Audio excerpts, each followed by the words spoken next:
Salut mental és aquella situació on una persona diuen que se sent bé amb ella mateixa, que està estable, que pot ser feliç en moments determinats de la seva vida i que quan hi ha problemes se sap adaptar als problemes.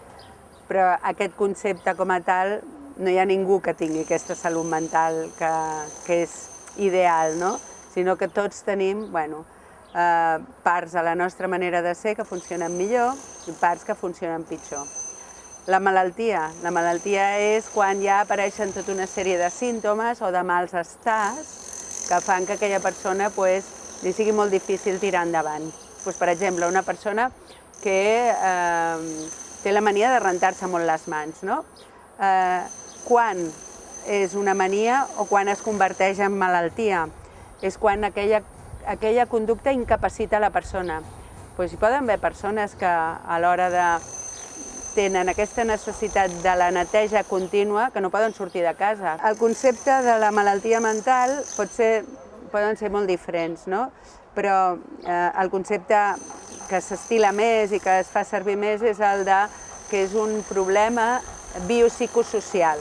Això vol dir que afecta totes les esferes de la persona, que afecta la seva esfera biològica, perquè potser hi ha alguna causa de tipus biològic, que afecta la seva manera de relacionar-se i els seus aspectes psicològics i que afecta la seva vida social. I en aquest sentit, la vida social moltes vegades quan apareixen patologies disminueix.